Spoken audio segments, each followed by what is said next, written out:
Now let's begin. The Illinois wind cut through Dalton Stein's jacket as he stepped out of the industrial fabrication plant at 11 p.m. 6 years as a project manager at Northfield Metal Works meant late nights weren't unusual, but tonight felt different. His phone had been unusually quiet. No text from Kelly asking when he'd be home. No photos of their 7-year-old son Clay eating dinner. Just silence. Dalton was a quiet man by nature, the kind who measured twice and cut once in every aspect of life. At 34, his dark hair was already showing silver at the temples, a premature aging that began the day he married Kelly Kirby 3 years ago. His first wife, Clay's mother, had died in a car accident when the boy was 2. For 3 years, Dalton had raised Clay alone, working doubles at the plant while his neighbor Phoebe Gray's grandmother watched the boy. Those were hard years, but clean years. Honest years. Then he met Kelly at a company barbecue. She was 28, bright-smiled, and seemed to genuinely love Clay. 6 months later they were married. 6 months after that, Kelly's mother Shelley Kirby moved into their home after claiming her apartment had black mold. That was 18 months ago, and Shelley was still there, occupying the guest room and treating Dalton's house like her personal kingdom. The drive home took 40 minutes on a good night. Dalton's Silverado ate up the dark highway miles while classic rock played low on the radio. He thought about Clay, about the way the boy had seemed quieter lately, more withdrawn. Kelly said it was normal, that 7-year-old boys go through phases. Shelley had agreed, adding that Dalton was being overprotective, that his helicopter parenting was making Clay soft. Dalton had learned not to argue with both of them at once. It was easier to wait, watch, and verify things himself. That was his training from the Marines: observe, assess, act. Never react emotionally. He'd served 2 tours in Afghanistan as a combat engineer, the kind of work that taught you to spot traps before they killed you. But domestic traps were harder to identify. They didn't come with tripwires or pressure plates. His phone buzzed at 11:47 p.m. Unknown number. The notification showed an incoming airdrop. Video from Phoebe, urgent. Phoebe Gray was 16, the daughter of his neighbor Beth Gray. The kid was quiet, artistic, and often sketched in her front yard while Clay played basketball in Dalton's driveway. Dalton pulled into a gas station parking lot and accepted the file. The video started with shaky phone footage, clearly filmed through a garage window. The angle showed Dalton's garage. He recognized the concrete floor, his tool bench, the seasonal decorations stacked in the corner. But in the center of the frame sat Clay's old dog crate, the large one they'd used when they briefly had a German Shepherd 2 years ago. The crate they'd put in the garage for storage. Clay was inside it. His son was crammed into the metal cage, knees pulled to his chest, wearing only a thin t-shirt and pajama pants. Dalton's hands began to shake. The video zoomed slightly as Shelley Kirby came into frame holding a garden hose. Bad dogs get cold baths. Shelley's voice was shrill, delighted. She turned the nozzle and ice-cold water blasted through the cage bars. Clay screamed, trying to curl smaller, his thin body convulsing. The garage door was open. Dalton could see his breath fogging in the air. The timestamp read 9:23 p.m. The current temperature widget on his phone showed 23 degrees Fahrenheit. "Grandma, please. I'm sorry. I'm sorry." Clay's voice was hoarse, like he'd been screaming for a while. "Sorry doesn't cut it." Shelley sprayed him again, longer this time. "You think you can disrespect your mother? Think you can give me attitude?" The camera angle shifted slightly. Phoebe must have adjusted her position, and Dalton saw Kelly in the background. His wife. Clay's stepmother. She was holding her phone horizontally, filming. Get his face. Get his face when he cries. Kelly's voice was eager, excited. This is going to get so many likes. Hashtag tough love, hashtag real parenting, hashtag no soft kids. She moved closer, her phone camera focused on Clay's terrified, blue-tinged face. "Say you're sorry, Clay. Tell everyone what happens to bad boys." Clay was shaking so violently, he could barely speak. His lips looked purple. "I'd Jim SS sorry." Louder. Shelley sprayed him again. The video ended. 12 minutes long. Phoebe had filmed the whole thing from her bedroom window that overlooked Dalton's garage. Dalton sat in the truck cab, the phone screen reflecting in his eyes. He watched it again, then a third time. Each viewing revealed new details. The way Kelly adjusted her ring light for better footage, how Shelley had a kitchen timer set on the workbench, The puddle of water on the garage floor suggesting this had been going on for some time before Phoebe started recording. His hands didn't shake anymore. They'd gone completely steady, the way they used to in Helmand Province when he'd spot an IED in the road. That supernatural calm that descended when violence became inevitable. A text came through from Phoebe. "Sir, I'm sorry. I didn't know what to do. I heard him screaming 2 hours ago. I was too scared to tell my mom. She's at work. You need to see this. I'm so sorry." Dalton typed back with mechanical precision. "You did the right thing. Do not contact anyone else. Delete this from your sent files. Can you still see my garage?" 3 dots appeared. "Yes. The cage is still there. They brought him inside 20 minutes ago. I saw them carry him. Is the garage door still open?" "No. Closed now.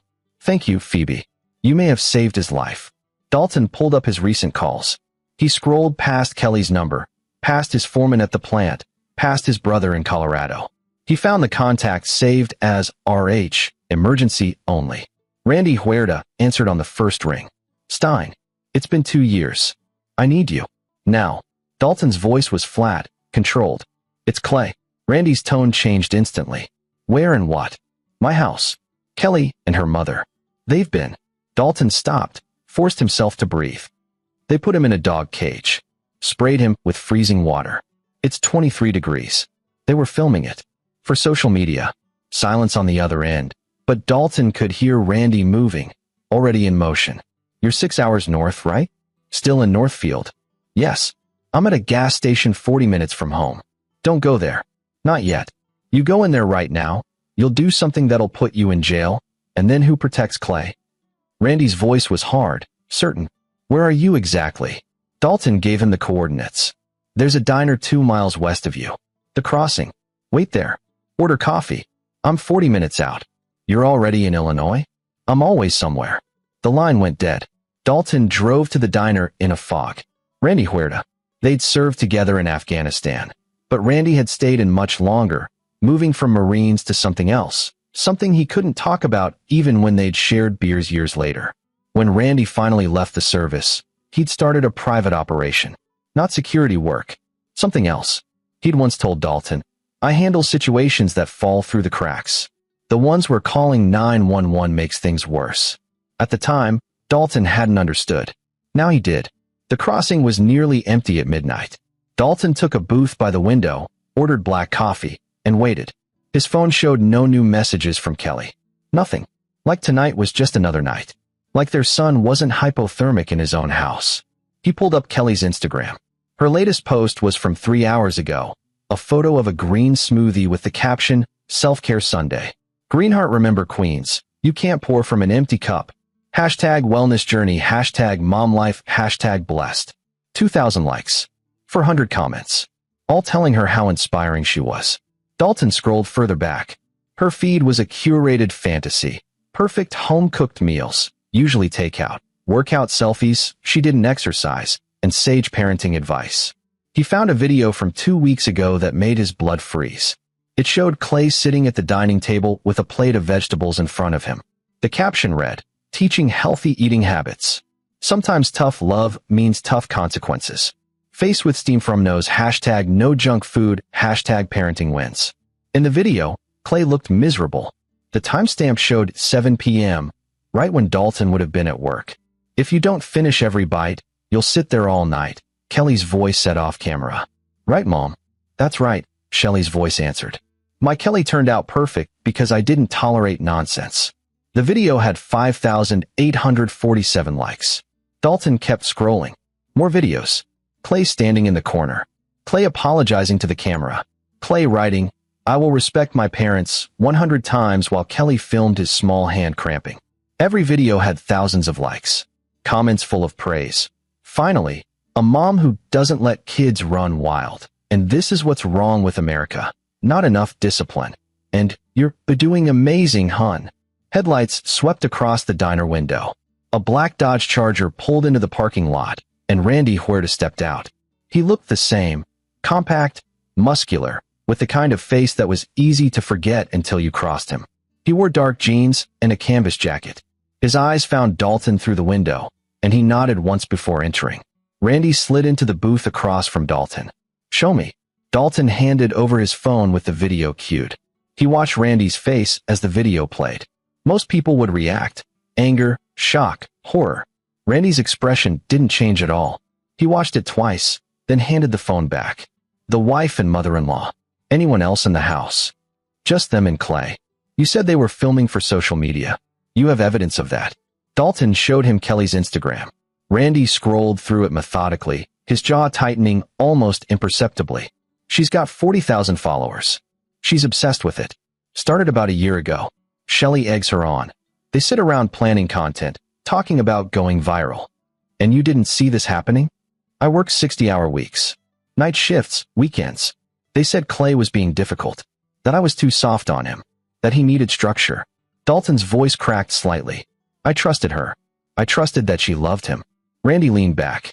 Here's what's going to happen. I'm going to your house. I'm going to collect your son. I'm going to document everything. And then we're going to make sure this never happens again. To Clay or anyone else. How? Better you don't know all the details yet. But I need your permission. Once I start this, there's no going back. The police will get involved, but not yet. Not until I say so. Understood. Dalton met his eyes. What are you going to do to them? Right now? Nothing. I'm going to secure Clay and make sure he's safe and documented. But after that, Randy's smile was cold. Let's just say I've been looking for a case like this. The kind where I can set a very public example. They deserve worse than prison. Oh, they'll get prison. But first, they're going to understand what it feels like to be powerless. To be cold. To be humiliated. Randy stood. Stay here. I'll call you in exactly 90 minutes. 90 minutes? I need to make some calls first. Get the right people in place. He dropped a card on the table. If I don't call by 2 a.m., call this number. But I will call. Randy walked out, and Dalton was alone again with his cold coffee and his rage. 90 minutes felt like 90 hours. Dalton ordered eggs he didn't eat. The waitress refilled his coffee 3 times. He watched the clock on his phone tick forward with agonizing slowness. At 1:47 a.m., his phone rang. It's done, Randy said. Clay is safe. He's with a pediatric specialist I trust. Mild hypothermia, some bruising, dehydration. He'll be fine physically. Emotionally, that's going to take time. Dalton's breath came out in a shudder. Where is he? Can't tell you yet. But he's warm, he's safe, and he's asking for you. I told him you'll see him soon. I need you to trust me. What happened at the house? I arrived with Dr. Elaine Garcia. She's a pediatrician who works with cases like this.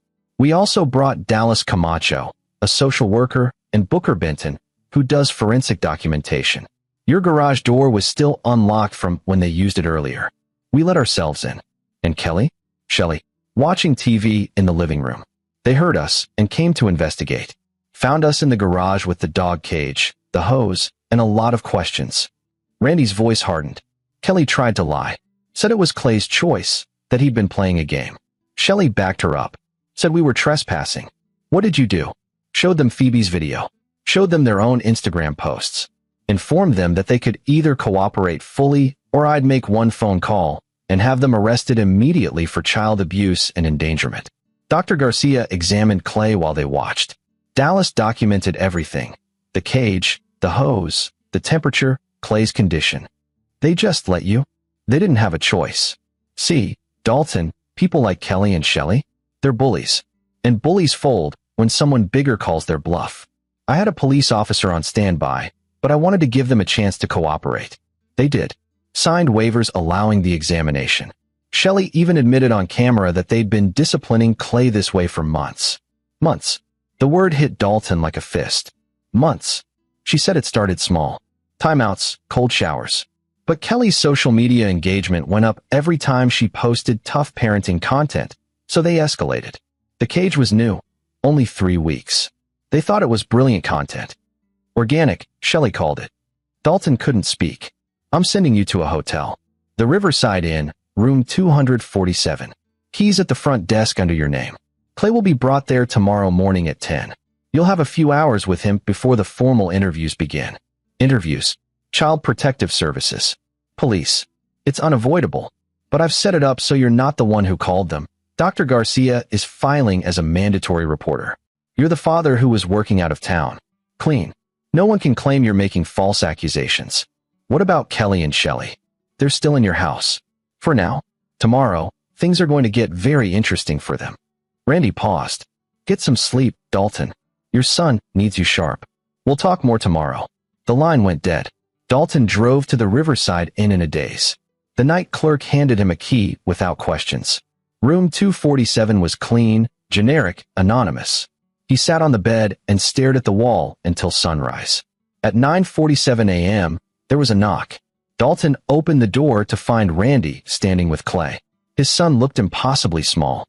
Someone had given him an oversized sweatshirt and sweatpants. His hair was freshly washed. But his eyes looked decades older than 7. Dad. Clay's voice was tiny. Dalton dropped to his knees and opened his arms. Clay crashed into him, and the boy's body shook with sobs that seemed to come from somewhere deep and broken. I'm sorry, I'm sorry, I'm sorry. Clay kept repeating it like a prayer. You have nothing to be sorry for, Dalton whispered into his son's hair. Nothing. Do you hear me? Nothing. Randy stepped back into the hallway. I'll be back at 2. That's when the CPS investigator arrives. Dalton nodded without looking up. The door clicked shut, and he was alone with his son. They sat on the hotel bed. Clay couldn't stop shaking, even though the room was warm. Dalton wrapped him in a blanket and held him. I tried to be good, Clay finally said. I tried so hard. But Kelly kept saying I was disrespectful, that I talked back, even when I didn't. Even when I just looked at her wrong, she said. How long, buddy? How long has this been happening? Clay's face crumpled. Since Grandma Shelley moved in. It was little things first. Making me stand in the corner if I didn't say thank you exactly right. Cold showers if I didn't finish my dinner in time. Kelly said it was normal. That her mom did it to her. The cage. 3 weeks ago, I accidentally spilled juice on Kelly's phone. She was so mad. She said I needed to learn what happens to clumsy, stupid dogs. Clay's voice broke. They made me bark. Made me eat off the floor.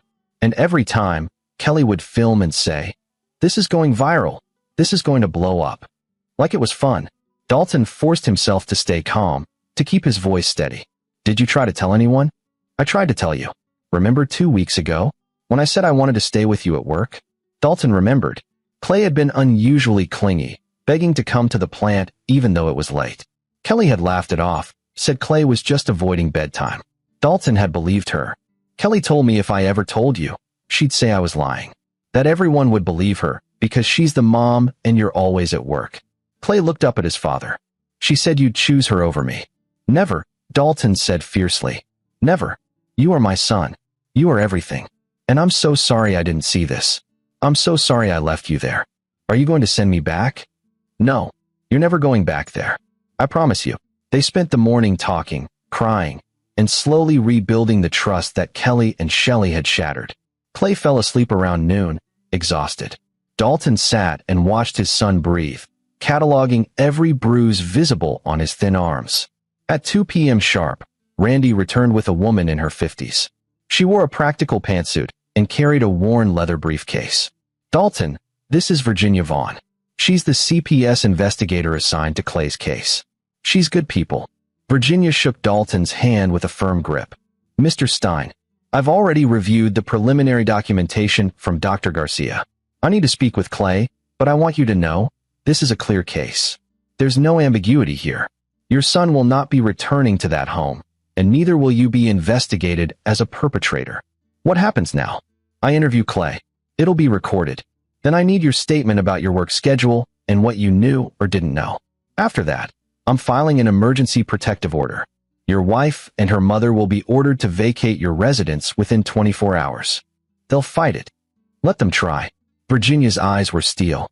I've been doing this for 30 years, Mr. Stein. I've seen a lot of bad situations. But this, she gestured to the folder Randy had given her. This is sadistic, premeditated abuse documented by the abusers themselves for public entertainment. No judge in Illinois is going to side with them. The interview took 2 hours. Clay was brave, answering Virginia's gentle questions with painful honesty. Dalton sat outside the room, listening through the door, learning details that made him want to put his fist through the wall. When it was over, Virginia emerged looking grim. Your son is a remarkable kid, Mr. Stein. Strong. But he's going to need therapy. A lot of it. Whatever he needs. Good. I'm filing the order now. By tomorrow morning, Kelly and Shelley will be out.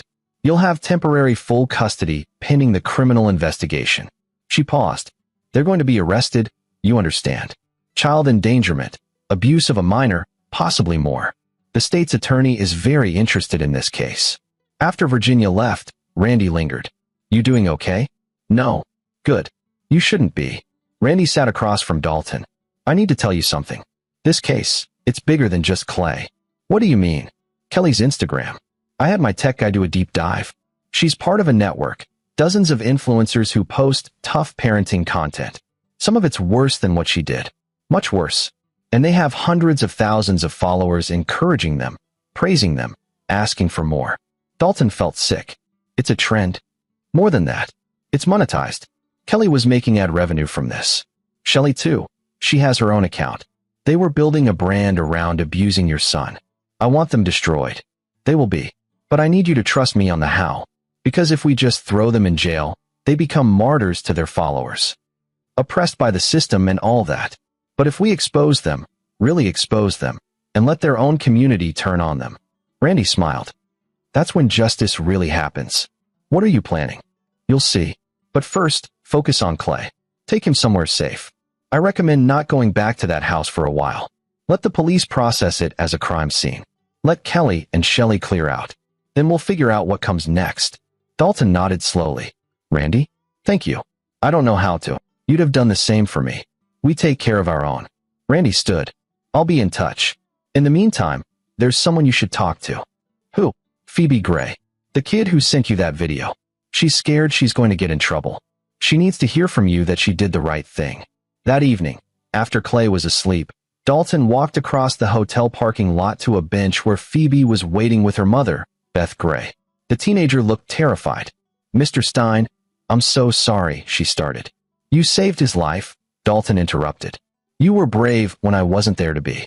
You did something that most adults wouldn't have the courage to do. Phoebe's eyes filled with tears. I should have done it sooner. I heard him crying for weeks. I didn't know if it was my place. I didn't want to cause trouble. Beth put her arm around her daughter. Phoebe told me everything tonight. I can't believe it was happening right next door, and we had no idea.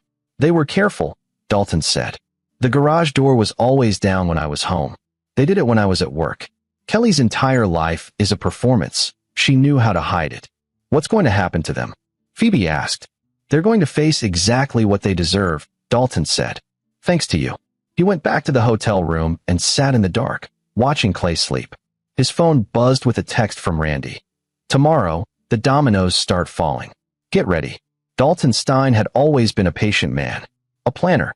Someone who thought through every angle before acting. But now, patience felt different. It felt like sharpening a blade. And he was going to make sure that blade cut deep.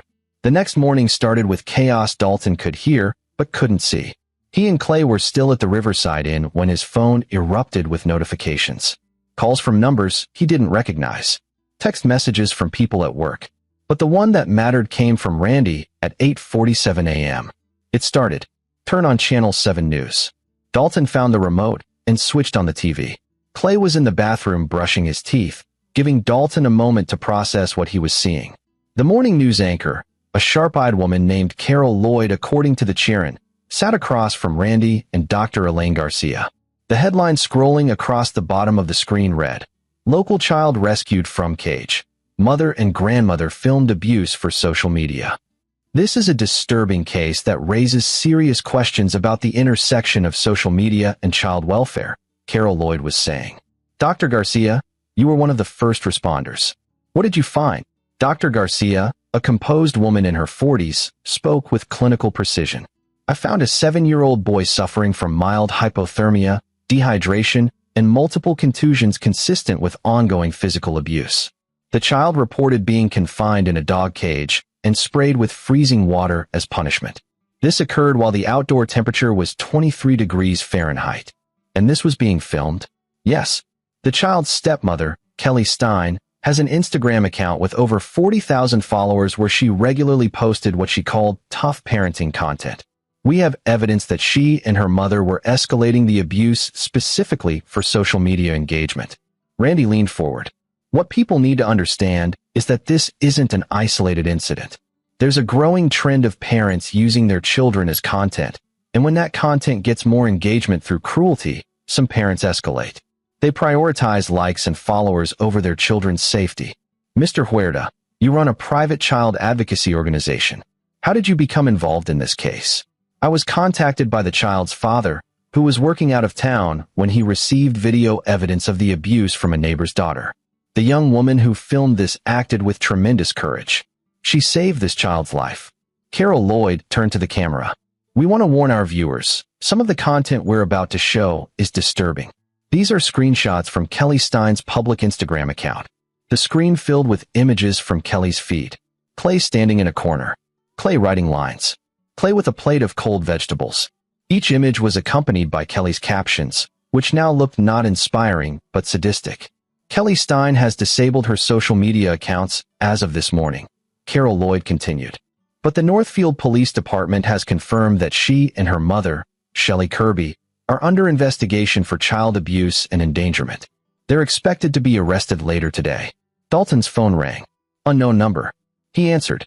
Mr. Stein? This is Detective Isaias Calderon with Northfield PD. I'm the lead investigator on your son's case. I need you to come in for a formal statement this afternoon. Of course. I also want you to know, we've been getting calls all morning. People who follow Kelly's Instagram. Most of them are outraged now that they understand what was really happening. But some, the detective paused. Some are defending her, saying this is government overreach, that parents have the right to discipline their children however they see fit. Are you serious? Unfortunately, yes. Which is why we're moving quickly. The state's attorney wants to make an example of this case. Show that abuse is abuse, even if you call it parenting, and post it online. After the call ended, Clay emerged from the bathroom. He looked at the TV, saw his mother's face on the screen, and froze. Dad. Dalton turned off the TV. Hey, buddy. Come here. Clay sat next to him on the bed. Is Kelly going to jail? Probably. Yes. Good. The word came out hard, final. She should. You know what this means, right? People are going to know what happened. Some kids at school might see the news. It might be hard. Clay looked at his father with those eyes that were too old, too knowing. I don't care. I want people to know. I want them to know what she really is. Dalton pulled his son close. You're braver than I ever was at your age. I learned it from you, Clay said quietly. They spent the rest of the morning avoiding the news, playing card games, and ordering room service. But at 2 p.m., Dalton had to leave for the police station. Randy had arranged for Dr. Garcia to stay with Clay, a familiar face the boy had learned to trust. The police station was swarming with reporters. Dalton had to push through a crowd of cameras and microphones shouting questions. Mr. Stein, how long did you suspect abuse? Mr. Stein, are you suing your wife? Mr. Stein, how is your son doing? He said nothing, just followed Detective Calderon inside. The interview room was standard, gray walls, cheap table, recording equipment. Detective Calderon was a no-nonsense man in his 40s with tired eyes that said he'd seen too much. Let's start from the beginning, he said. When did you first notice something was wrong? Dalton walked him through everything. His work schedule, his marriage to Kelly, Shelley moving in, the gradual changes in Clay's behavior that he'd missed or misinterpreted. He showed him the airdrop from Phoebe, Kelly's Instagram account, the timeline of escalation. You never suspected? Calderon asked, not accusatory but genuinely curious. I suspected something was off. Clay was quieter, more nervous. But Kelly always had explanations. She said he was going through a phase, that I was overprotective, that I didn't understand kids because I worked too much. Dalton's hands clenched. She was good at gaslighting. Made me doubt my own instincts. Did you ever see physical evidence? Bruises? Once. 3 weeks ago. Clay had marks on his wrist. Kelly said he fell off his bike. He backed her up. I believed them. Why did he lie for her? Fear.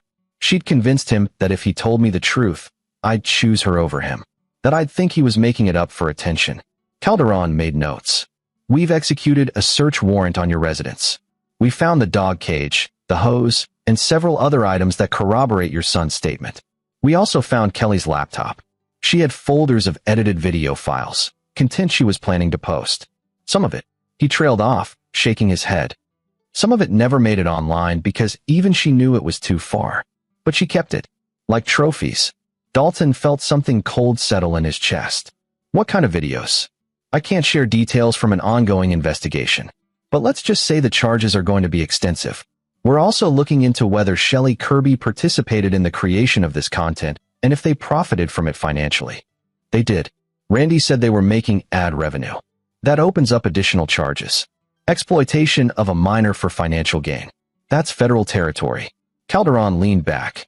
Mr. Stein, I've been a cop for 20 years. I've worked child abuse cases that would make you sick.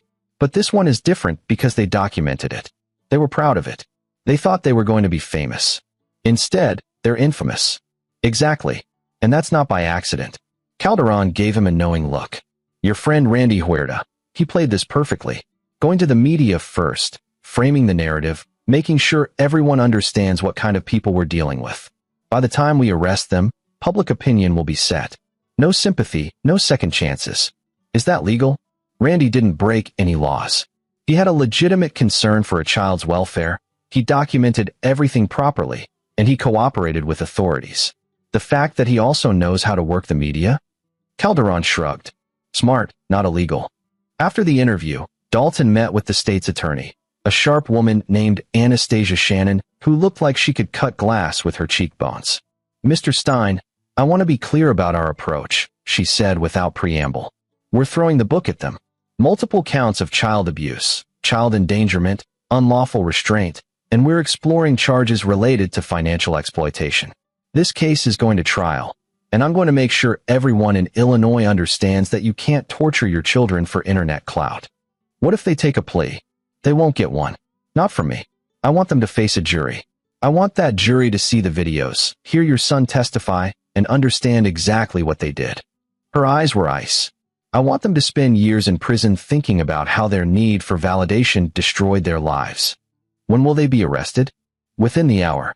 We've been waiting for your interview to be complete. Judge signed the warrants this morning. Dalton left the station as the sun was setting. His phone buzzed with a text from Randy. Watch the news at 6. You're going to want to see this. Back at the hotel, Clay was drawing with colored pencils Dr. Garcia had brought. He looked up when Dalton entered. How'd it go? Good. The police are taking this seriously. Are they going to arrest Kelly and Grandma Shelley today? Probably.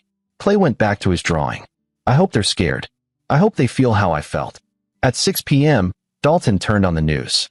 The lead story showed police cars outside his house. Reporters jostled for position as 2 officers escorted Kelly out in handcuffs. She was crying, her carefully made-up face smeared with mascara. I didn't do anything wrong, she was screaming. I'm his mother. I have the right to discipline him. You're his stepmother, one of the officers corrected calmly. Shelley Kirby came out next, also in handcuffs, looking defiant. This is persecution. We're good people. We're being targeted for our beliefs. The reporter on scene, a young man named Chris Espinoza, provided commentary.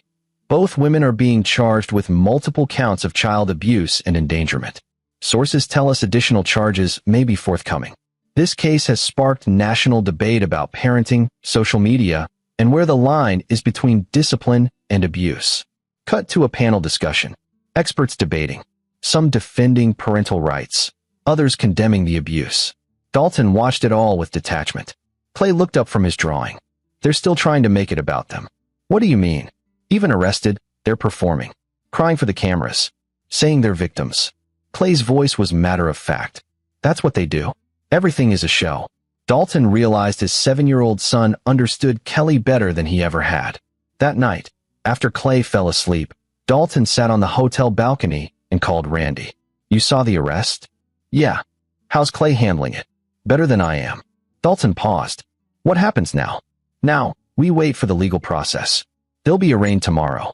Bail will be set, probably high. The media circus will continue for a few days, then die down. And then, Randy's voice changed, became quieter. Then we move to phase 2, which is destroying what they care about most. Prison is temporary, Dalton, but I want to make sure that when they get out, if they get out, there's nothing left of the lives they tried to build. No followers, no income, no reputation. I want them to live the rest of their days as pariahs. How? I'll explain in person. Tomorrow. There's something you need to see first. Randy hung up before Dalton could ask more questions. He sat on the balcony until midnight, listening to the distant traffic and thinking about everything that had been taken from his son. Not just months of abuse, but childhood itself. Clay had learned that the people who were supposed to protect him could hurt him. That love was conditional. That he was only valued for content. Dalton had failed to see it. Failed to protect him. But he wouldn't fail again. Whatever Randy was planning, whatever came next, Dalton would make sure Kelly and Shelley understood the full weight of their actions. Not just legal consequences. Not just social consequences. Complete annihilation. He went inside, checked on Clay one more time, and tried to sleep. Tomorrow, Randy had said. Tomorrow, things would get interesting. Dalton believed him. Randy arrived at the hotel at 9 a.m. carrying a laptop and a grim expression. Clay was still asleep. Dr. Garcia had explained that trauma often manifested as exhaustion, the body trying to heal itself through rest. "You're going to want coffee for this," Randy said, setting up at the small desk in the corner. Dalton poured 2 cups from the hotel room maker. "What am I looking at?" "The rabbit hole." Randy opened the laptop and pulled up several browser windows. "After we talked last night, my tech specialist, guy named Corey Lucero, best digital forensic investigator I know, did a deep dive into Kelly's online presence. What we found is worse than we thought." The screen showed Kelly's Instagram, but also accounts on TikTok, YouTube, and several forums Dalton had never heard of. "She was everywhere," Randy continued, "building a brand across multiple platforms. But here's where it gets dark." He clicked through to a private Facebook group. The name made Dalton's stomach turn. Tough Love Moms. No snowflakes allowed. This is a closed group. 18,000 members. All mothers, or claiming to be mothers, who shared discipline techniques. And by discipline, I mean abuse. Randy scrolled through posts, each one worse than the last. Photos of children standing in stress positions. Videos of kids eating soap. Descriptions of punishments that ranged from cruel to sadistic. Kelly was a moderator. She wasn't just posting about Clay, Randy said quietly. She was giving advice to other parents. Telling them how to escalate. How to film it without getting caught. How to frame it as authentic parenting for the algorithm. Dalton read a post from Kelly dated 2 months ago. "Remember, ladies, the key is consistency. If they cry, you're doing it right. They need to learn that the world isn't soft. My stepson used to be so mouthy. Now he barely speaks without permission. It works. Flexed biceps hashtag results not excuses." The post had 300 likes and dozens of comments thanking her for the inspiration. Jesus Christ. There's more. Randy opened another window. This one showed financial records. Corey hacked. And yes, I know that's illegal, but I don't care. Kelly's PayPal and Venmo. She was making about $3,000 a month from her social media. Ad revenue, sponsored posts, and direct donations from her followers. Shelley was pulling in about $1,500 from her own account. They were making money torturing my son. Yes, and they were using that money to buy better cameras, better lighting, better editing software. They were professionalizing the abuse. Randy's jaw tightened. Corey also found deleted files on Kelly's laptop. Videos she decided were too risky to post. One shows Clay locked in a closet for 6 hours. Another has Shelley forcing him to stand in ice water until he passed out. They filmed all of it. Dalton's hands were shaking. He set down his coffee before he dropped it. The police have all of this. They have the laptop and access to the public accounts. But this private group, these financial records, I'm holding on to those for now. Because when this goes to trial, I want to make sure the prosecutor has everything they need to paint the full picture. You said last night there was a phase 2. Randy closed the laptop. Here's what I'm thinking. The legal case is solid. They're going to prison. But their community, these 18,000 people in that Facebook group and the hundreds of thousands who follow similar accounts, they still think this kind of parenting is acceptable. Some of them will defend Kelly and Shelley. Martyr them. Use their arrest to fuel a narrative about government overreach. So what do? We destroy them from the inside. We make their own community turn on them. Randy leaned back. Corey found something interesting in Kelly's deleted messages. She was having an affair. Dalton blinked. What? With a guy named Gino Waters. He's married, has 3 kids of his own, and is a semi-popular parenting influencer in the same circle. They've been hooking up for 6 months. Very explicit messages, photos, the whole thing. Waters is a family values guy, constantly posts about the sanctity of marriage and traditional parenting. And if this comes out, his wife divorces him. His followers abandon him. And more importantly, Kelly loses her devoted mom credibility. We paint her as what she really is, a narcissist who was using Clay as a prop for an Instagram fantasy while cheating on her husband. Dalton processed this. You want to leak it? Anonymously. To the right people. Bloggers who cover influencer drama. Journalists who've been critical of mommy vloggers. Let it spread organically. By the time Kelly's trial starts, public opinion will be so far against her that no jury could possibly sympathize. What about Shelley? Shelley's easier. She's got her own skeletons. Corey found court records showing she was investigated for child abuse when Kelly was 10. Case was dropped due to lack of evidence, but the report is damning. She beat Kelly with a belt, locked her in a basement. Sound familiar? It did. The cycle of abuse, perpetuated. We leaked that too, Randy said. Show that this wasn't about parenting philosophy. It was generational trauma being weaponized against an innocent kid. When? Soon. But first, I need your permission. Because once this starts, it's going to be a media feeding frenzy. Kelly and Shelley will be ripped apart in public. It'll be brutal. Dalton thought about Clay sleeping in the next room. About the videos on that laptop. About the months of torture documented for likes and ad revenue. Do it, he said. Burn it all down. Randy nodded. I'll make the calls. In the meantime, you need to prepare for what comes next. The defense is going to argue that you're a vindictive husband trying to destroy your wife. They'll say you're using Clay to hurt Kelly. You need to be ready. I am. Good. Because this is going to get ugly before it gets better. Randy left, and Dalton sat alone with his thoughts. Around 11 a.m., Clay woke up and padded into the main room, rubbing his eyes. Morning, buddy. Is it actually morning? Technically, yes, barely. Dalton smiled. Hungry. They ordered pancakes from room service. Clay ate slowly, methodically, like someone who'd learned that food could be taken away as punishment. Dad, yeah. What's going to happen to me? What do you mean? Where am I going to live? Do I have to go into foster care? Dalton's heart broke. No, never. You're staying with me. The court already gave me temporary custody. Once the trial is over and Kelly's out of the picture permanently, it'll be permanent custody. What about school? You can go back whenever you're ready. Or we can look at other schools if you want a fresh start. Clay considered this. I think I want a fresh start. Everyone at my school knows Kelly. Some of them follow her Instagram. I don't want to see people who thought she was cool. Then we'll find you a new school. A better one. And we're not going back to that house. Not if you don't want to. I don't. I hate that house. Clay's voice was firm. Can we get a new one? Somewhere Kelly and Grandma Shelley don't know about. Yes, we can do that. For the first time in days, Clay smiled. Small, tentative, but real.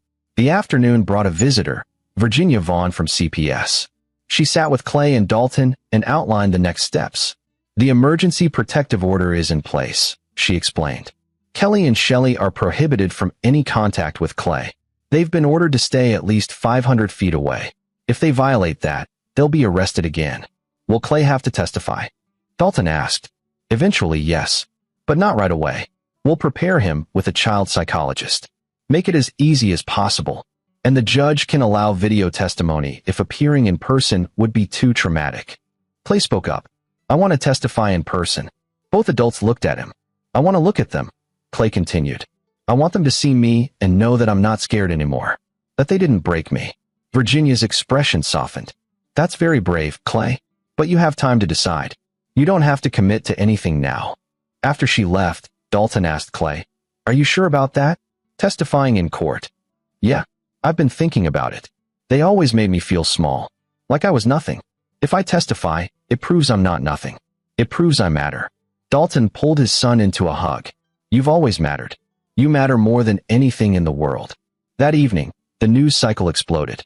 Someone, Randy, though Dalton didn't ask, had leaked the information about Kelly's affair with Gino Waters. Waters' wife had already filed for divorce. Screenshots of the explicit messages were spreading across social media. The parenting influencer community was imploding.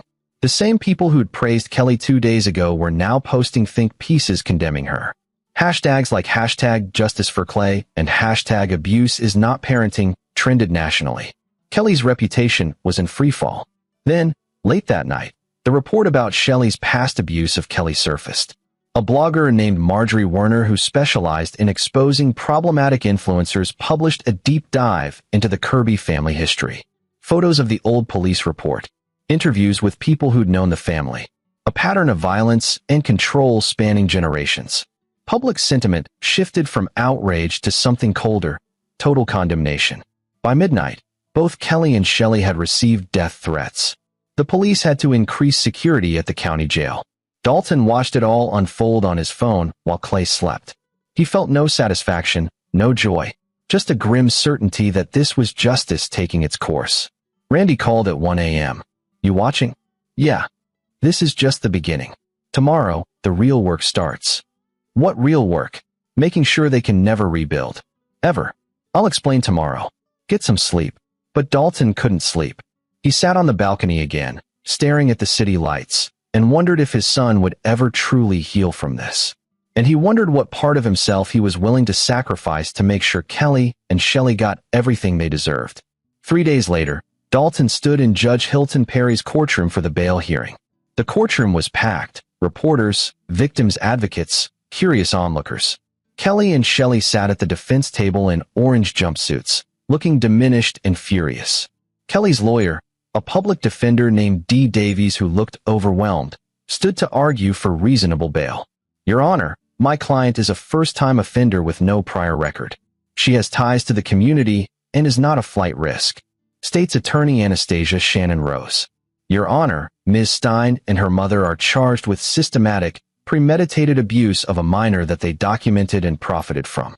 They showed no remorse until they were caught. In fact, evidence shows they were planning to escalate the abuse for increased social media engagement. They are a danger to children and the community." Judge Perry was a stern man in his 60s with white hair and ice blue eyes. He reviewed the case file silently for several minutes while the courtroom held its breath. "I've read the police reports," he finally said. "I've seen the videos. I've reviewed the financial records showing profit motive. Ms. Davies, your client is accused of one of the most disturbing cases of child abuse I've encountered in 30 years on the bench." He looked directly at Kelly. "Bail is set at $500,000 each." Kelly gasped. Shelley started shouting. "This is ridiculous. We're not criminals." "You are alleged to be criminals," Judge Perry said coldly. "And given the severity of the charges and the evidence presented, you should be grateful I'm granting bail at all. $500,000 each. Cash bond only." Next, neither Kelly nor Shelley could make bail. They were remanded back to custody. As Dalton left the courtroom, a reporter grabbed his arm. "Mr. Stein, how do you feel about the judge's decision?" "I feel like my son is safer with them in jail," Dalton said simply. "That's all that matters." Outside, Randy was waiting by Dalton's truck. "That went well. $1 million combined. They're not getting out." "Exactly. Which gives us time to work." Randy handed Dalton a folder. "This is everything Corey compiled on the Tough Love Moms group. Names, screenshots, evidence of abuse posted by other members. We're going to shut them down." "How?" "We're turning the information over to Child Protective Services in every state where these women live, anonymously, triggering investigations. Some of them will be arrested like Kelly and Shelley. Others will just have their kids removed. But by the time we're done, that entire community will be scattered." Dalton opened the folder. Hundreds of names. Hundreds of children potentially being abused right now. This is bigger than just Clay. It always was. Clay's case is the one that's going to break the dam. Once people see what really happens in these communities, once they understand that it's not tough love, but systematic abuse, the whole house of cards collapses. Over the next 2 weeks, the dominoes fell exactly as Randy predicted. News reports from a dozen states about mothers arrested for child abuse, all connected to the same online communities. The Facebook group was shut down by the platform. YouTube demonetized similar content. Instagram changed its policies on child-focused content. The backlash was swift and brutal. Some influencers tried to defend themselves, claiming persecution, but their own followers turned on them, armed with screenshots and evidence. Brand deals evaporated. Sponsors fled. The entire tough love parenting influencer economy collapsed. Kelly and Shelley became the poster children for what not to do. Legal analysts used their case as an example of how social media could enable abuse. Psychologists discussed the damage this kind of parenting inflicted. Clay's story, never using his name, always protecting his identity, became a rallying cry for stronger child protection laws. Dalton watched it all from a distance, focused on his son. They'd moved to a small rental house on the other side of town. Clay started therapy twice a week with a specialist in childhood trauma.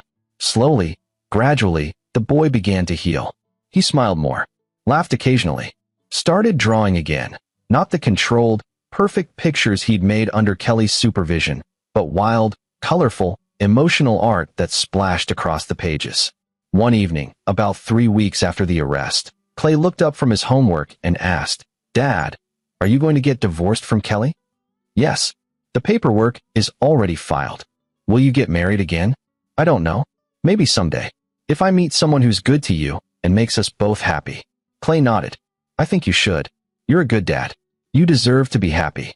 "So do you, buddy." "I'm getting there," Clay said quietly. "It's hard, but I'm getting there." That night, Randy called with news. The trial date is set. 3 months from now. Shannon's office says they're ready. They've got the videos, the financial records, testimony from neighbors, Clay's medical reports, expert witnesses. It's airtight. Will Clay really have to testify? Probably. But Shannon's good. She'll make it as easy as possible. He says he wants to do it. Then he will. And he'll be incredible. Randy paused. "Dalton, I want you to know, what you and Clay have been through, it's going to help a lot of other kids." Legislation is already being proposed in 6 states to crack down on family vlogging and child influencers. Clay's case is the catalyst for real change. He shouldn't have had to suffer for that. No, he shouldn't have. But suffering doesn't have to be meaningless. You're making sure it counts for something.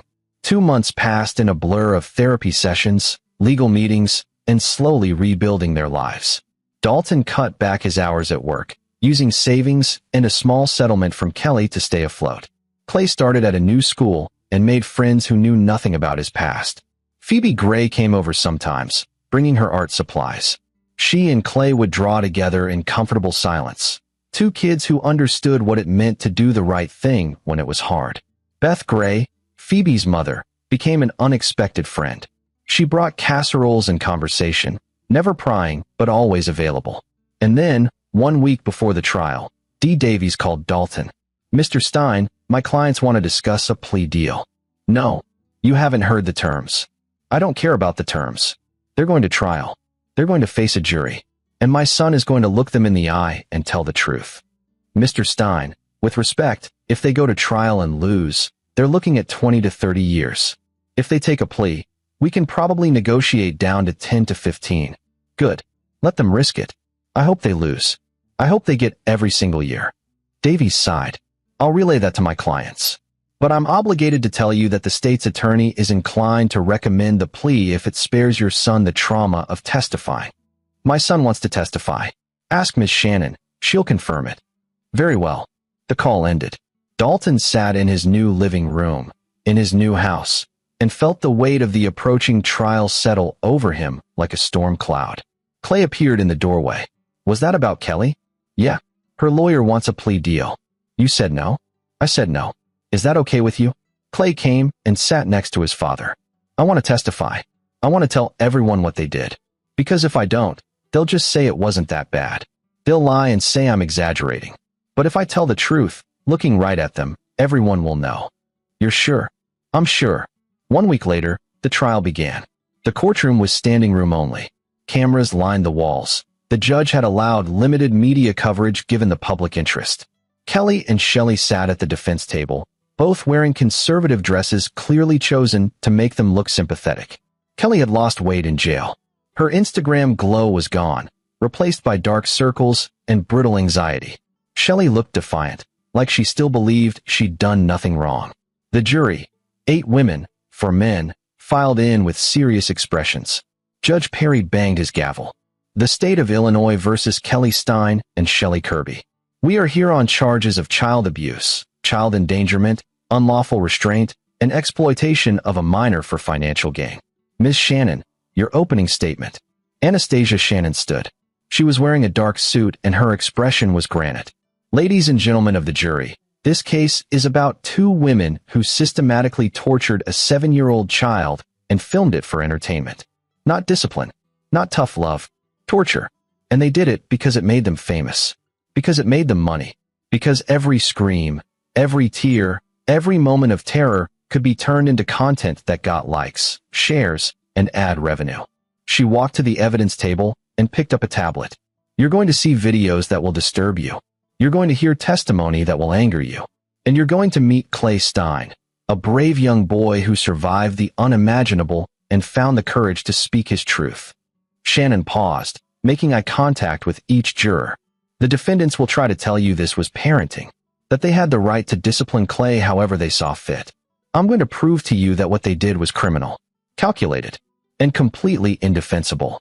Dee Davies gave a half-hearted opening statement about parenting styles and cultural differences, but even she looked like she didn't believe it. The first witnesses were police officers who'd processed the scene. They described finding the dog cage, the hose, the temperature logs showing it was 23 degrees. Photos were entered into evidence. The jury passed them around with visible disgust.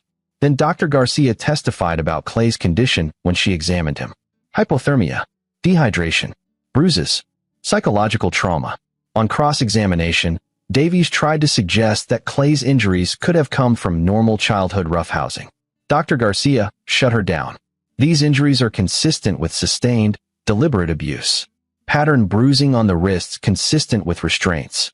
Petechial hemorrhaging in the eyes consistent with prolonged crying and stress. This wasn't roughhousing, counselor. This was torture. Day 2 brought the social media evidence. A digital forensics expert walked the jury through Kelly's Instagram, her YouTube, her TikTok, showed the progression of increasingly extreme content, showed the financial records proving she'd made thousands of dollars from posts featuring Clay. The jury looked at Kelly with open revulsion. Then came the videos. The ones from Phoebe's airdrop. The ones from Kelly's laptop. The courtroom was silent except for the sound of Clay screaming, begging, crying. One juror started crying. Another looked away. When the video of Clay in the dog cage played, Shelley leaned over and whispered something to Kelly. Both women smirked slightly. The jury saw it. So did Judge Perry. Ms. Kirby, Ms. Stein, the judge said icily, I would advise you to show appropriate respect for these proceedings. Day 3 was Clay's turn. Dalton watched his son walk to the witness stand. Clay had chosen to wear his favorite Iron Man shirt. Not court appropriate, but the judge had allowed it because Clay said it made him feel strong. Shannon approached gently. Hi, Clay. Are you nervous? A little. That's okay.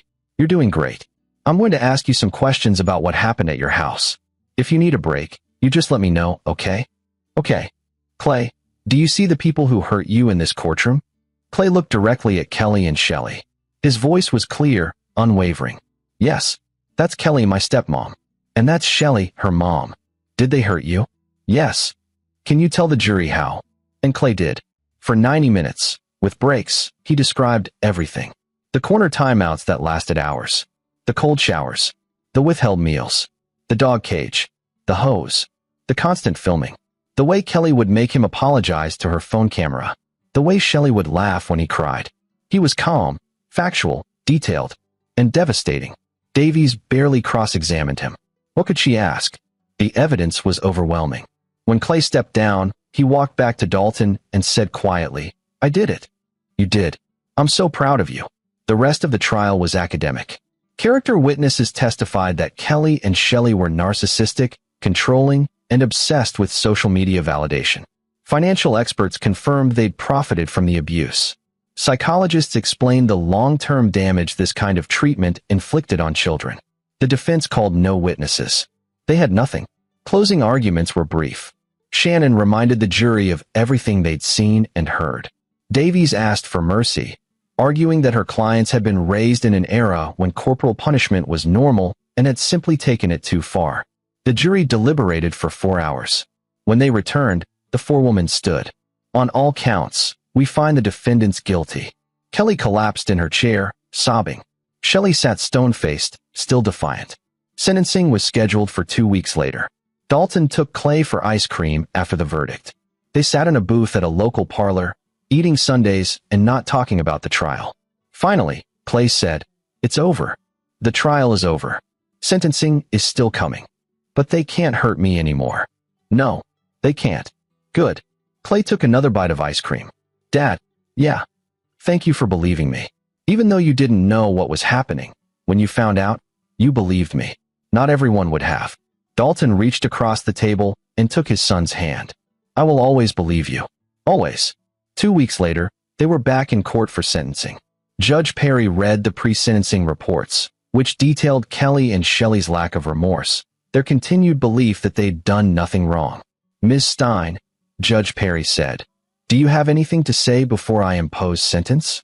Kelly stood, tears streaming. Your Honor, I'm a good person. I love children.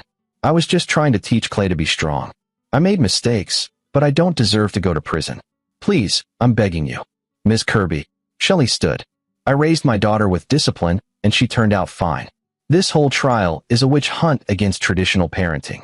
You're punishing us for not being soft, for not raising a weak generation. That boy needed structure. We gave it to him. Judge Perry's face was stone. I've been on the bench for 30 years. I've seen child abuse cases that would turn your stomach. But this case is unique in its cruelty, its premeditation, and its utter lack of humanity. He looked at both women. You didn't discipline Clay Stein. You tortured him. You filmed that torture. You profited from it. And you enjoyed it. Every video, every post, every moment of his suffering, you savored it. He opened the sentencing guidelines. Kelly Stein, I hereby sentence you to 25 years in the Illinois Department of Corrections, with no possibility of parole for 15 years. Shelley Kirby, I sentence you to 30 years, with no possibility of parole for 20 years. You will both be registered as child abusers upon release. Both women started screaming. This is excessive. This is cruel. You can't. I can and I have. You showed no mercy to a 7-year-old child. I will show you none. Bailiff, remove them. As they were dragged from the courtroom, Kelly locked eyes with Dalton. Her expression was pure hatred. He stared back, unflinching. Outside the courthouse, reporters swarmed. Dalton gave a brief statement. My son is safe. The people who hurt him are going to prison. That's justice. Thank you. Randy appeared at his side, guiding him and Clay through the crowd to his truck. That was perfect, Randy said. Short, to the point, powerful. The media is going to eat it up. I don't care about the media. I know. But the media cares about you. And more importantly, this case is already changing laws. 3 states have passed legislation regulating family vlogging. 2 more are considering it. Clay's story is saving other kids. Dalton looked down at his son, who was holding his hand tightly. You hear that, buddy? You're a hero. Clay looked up at Randy. Can I ask you something? Sure. That first night, when you came to the house and got me out, you said you handled situations that fall through the cracks. What does that mean? Randy crouched down to Clay's level. It means I help people who need help but don't know who to call. People like you. And I make sure the people who hurt them face consequences. Like a superhero? Like someone who cares. Clay nodded slowly. When I grow up, I want to do that too. Then I'll teach you, Randy said seriously. But first, you need to finish being a kid. Deal. Deal. They drove home. To the new house. The safe house. Dalton made dinner while Clay did homework. Normal. Routine. Peaceful. That night, after Clay was asleep, Dalton sat on the porch with a beer and thought about everything that had happened. 3 months ago, he'd received an airdrop that changed his life. His son had been rescued. His wife and her mother were in prison. And somehow, out of all that horror, something good had emerged. New laws. Raised awareness. And a 7-year-old boy who'd learned that justice was real, that people would fight for him, that he mattered. His phone buzzed. A text from Randy. Kelly and Shelley are being transferred to maximum security tomorrow. Separate facilities. They'll never see each other again. Dalton typed back. Good. Another text. Also, you should know, while the trial was happening, Gino Waters lost everything. His wife divorced him and got full custody. His sponsors dropped him. His social media accounts are gone. He's working at a car wash now. Karma. Better than karma. Consequences. Randy sent one more message. You did good, Dalton. You and Clay both. Get some rest. Tomorrow's a new day. Dalton looked up at the stars and thought about his first wife, Clay's mother. She would have been proud of how they'd survived this. How they'd fought back. How they'd won. He finished his beer and went inside, checking on Clay one more time before bed. The boy was sleeping peacefully, a small smile on his face. For the first time in months, Dalton slept through the night without nightmares. Justice, he thought as he drifted off, wasn't just about punishment. It was about healing, and they were finally starting to heal. 6 months later, spring brought new beginnings. Clay was thriving in his new school. His therapist reported significant progress, fewer nightmares, better emotional regulation, increasing trust in adults. He joined the art club and made friends who knew nothing about the trial, who just saw him as a normal 8-year-old who was really good at drawing. Dalton had been promoted at work, his bosses understanding why he needed more flexible hours, and respecting how he'd handled the worst situation imaginable with grace and strength. The house they'd rented became permanent when Dalton bought it outright with money from the divorce settlement. Kelly had been forced to sign over everything. The old house, their joint accounts, her share of his retirement. She tried to fight it from prison, but her lawyer had advised her that fighting a man whose child she'd tortured wasn't going to go well with any judge. The old house sold quickly. Dalton used the money to set up a college fund for Clay and donate a significant portion to child advocacy organizations. One Saturday morning, Dalton was making pancakes when there was a knock at the door. He opened it to find Randy, looking uncharacteristically happy. "Got news," Randy said, stepping inside. "Good or bad?" "Good. Great, actually." Randy pulled out his phone and showed Dalton an article. "Remember that Tough Love Moms group? The one with 18,000 members?" "Yeah. CPS investigations in 37 states. 114 arrests. 426 children removed from abusive situations. And it all started because one neighbor's daughter was brave enough to film what she saw and send it to you." Dalton read the article, feeling a mix of pride and sadness. Pride that so many kids had been saved. Sadness that there had been so many to save. "There's more," Randy continued. "Congress is holding hearings about regulating child influencers. They want to create federal protections, limit filming hours, require education, mandate financial accounts in the child's name, regular welfare checks. They're calling it the Clay Stein Protection Act." Dalton sat down heavily. "They're naming it after him? He's become the face of a movement, Dalton. Not because we wanted him to be, but because his story was so clear, so documented, so undeniable that it broke through all the noise."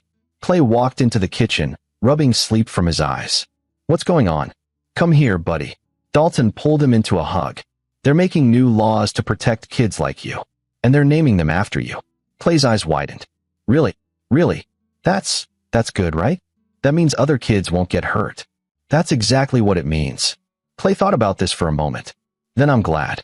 Even if it means everyone knows what happened to me, I'm glad if it helps." Randy knelt down. "You're one of the bravest people I've ever met, Clay. And I've met a lot of brave people. Can I tell you a secret?" Clay looked at both men. "Sometimes I still have nightmares.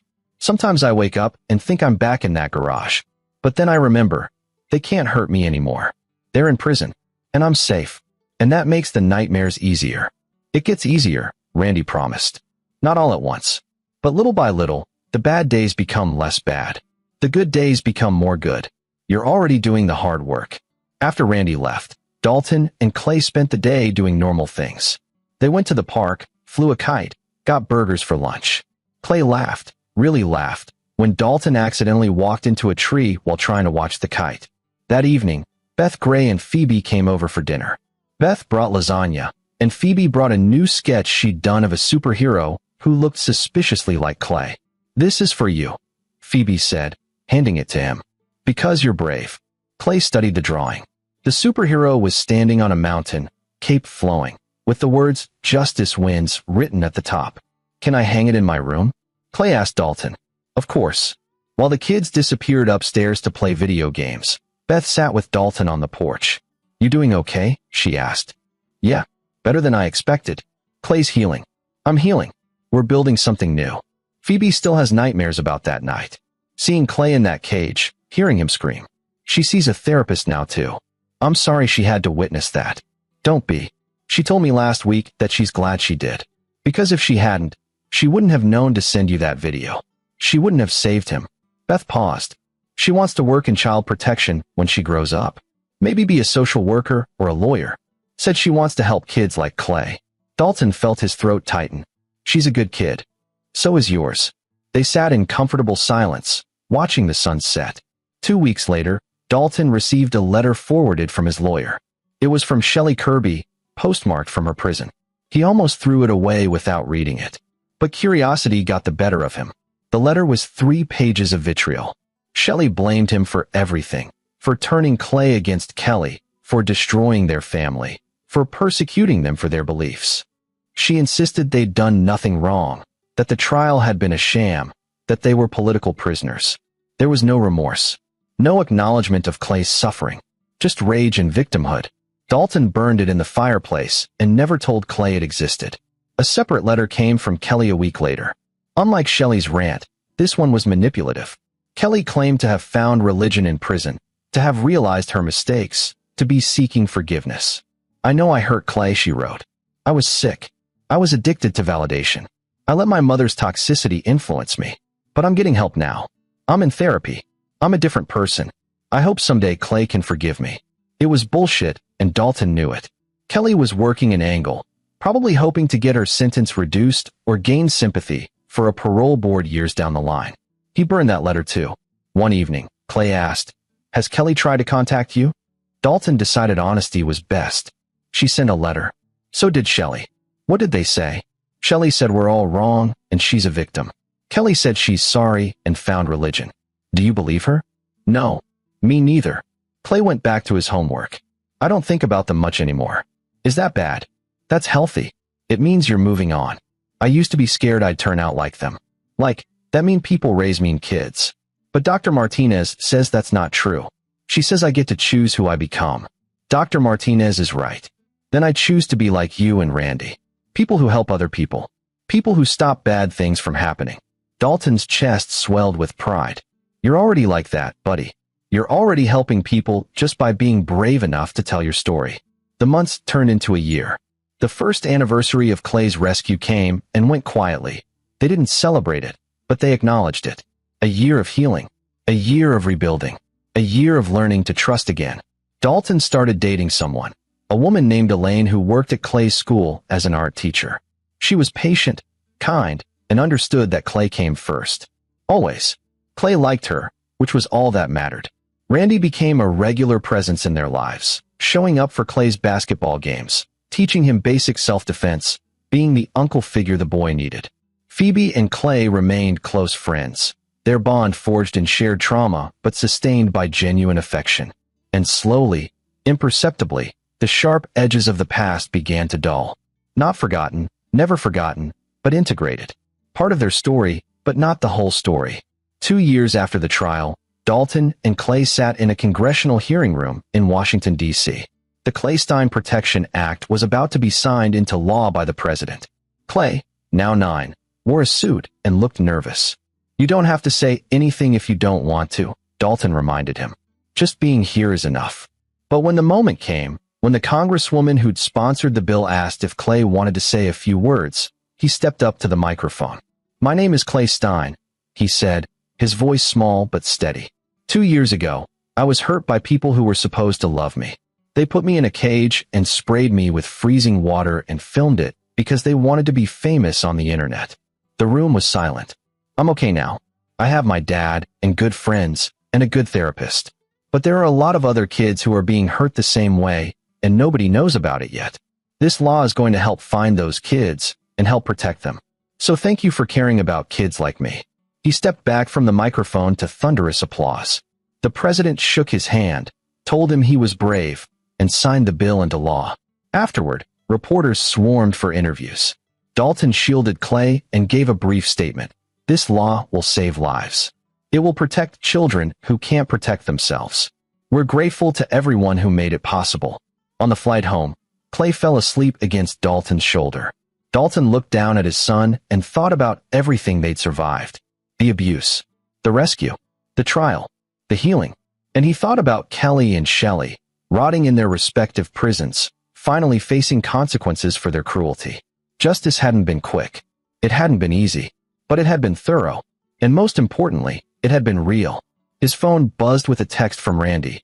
"You two did good today. The law's going to make a difference. Clay's story is going to save kids he'll never meet." Dalton typed back, "He's already saved me." He looked out the airplane window at the clouds below and smiled.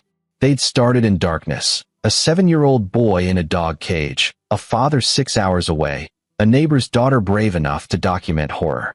But they'd found light, found justice, found healing, and they'd made sure that the people who'd caused the pain would never hurt anyone again. That was enough. That was everything. This is where our story comes to an end. Share your thoughts in the comments section. Thanks for your time. If you enjoy this story, please subscribe to this channel. Click on the video you see on the screen, and I will see you there.